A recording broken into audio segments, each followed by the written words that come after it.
Super കൺമണി സീരിയലിൻ്റെ latest promo വിശേഷങ്ങളിലേക്ക് എല്ലാവർക്കും സ്വാഗതം. അങ്ങനെ കൺമണി സാഗറിനെ രക്ഷിച്ച കാര്യം ആൻറ്റിയമ്മ മാനസയെ വിളിച്ച് പറയുന്നുണ്ട്. നീ അവിടെ മാനം നോക്കിയിരുന്നോ? ഇങ്ങനെയായാൽ മൂന്നൂട്ടിനെ അവൾ അടിച്ചെടുക്കും. നിനക്ക് ഒന്നും ചെയ്യാൻ പറ്റില്ല. ഈ സംഭവത്തോടെ അനിയൻകുട്ടനോടും അവളോട് സ്നേഹം തോന്നിക്കഴിഞ്ഞാൽ നീ പെട്ടു മാനസേ.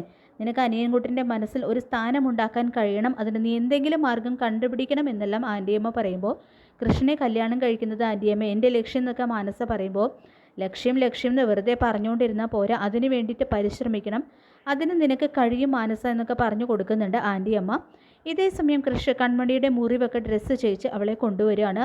അതിനുശേഷം കൺമണി പോകാൻ തുടങ്ങുമ്പോൾ, എന്തിനാ കൺമണി പോകുന്നത്? നിനക്കിവിടെ എൻ്റെ കൂടെ നിന്നൂടെ? നീയില്ലാതെ എനിക്ക് പറ്റില്ല. അത് നിനക്കും അറിയാവുന്ന കാര്യമാണ്. എന്നിട്ടാണ് നീ എന്നോട് ഇങ്ങനെ അച്ഛൻ പറഞ്ഞത് എന്താണെങ്കിലും വിട്ടുകള എന്നൊക്കെ പറയുന്നുണ്ട് കേട്ടോ. ഇതേ സമയം തന്നെ സാഗർ സുജാതയെ വിളിച്ച് ഇന്നൊരു ആക്സിഡൻറ്റ് ഉണ്ടാകേണ്ടിയിരുന്നതാണ് പറയാണ്. ആ ബാലുവും സുമിത്രയും ഇന്നെന്നെ ആക്രമിച്ചു. പക്ഷെ ഞാൻ തലനരക്കി രക്ഷപ്പെട്ടു.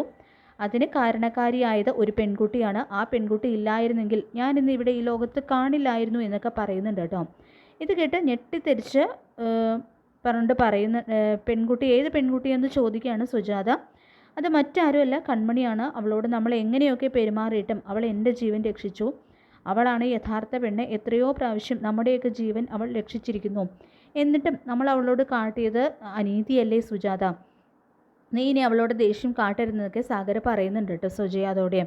പിന്നീട് രാവിലെ പേപ്പർ വന്നപ്പോൾ അതിൽ നിന്നും കൺമണി സാഗറിനെ രക്ഷിച്ച കാര്യമൊക്കെ ഫോട്ടോ സഹിതം ന്യൂസ് വായിച്ച അമ്മാരിമാർ ധനലക്ഷ്മിയോട് അതെല്ലാം പറയുന്നുണ്ട്.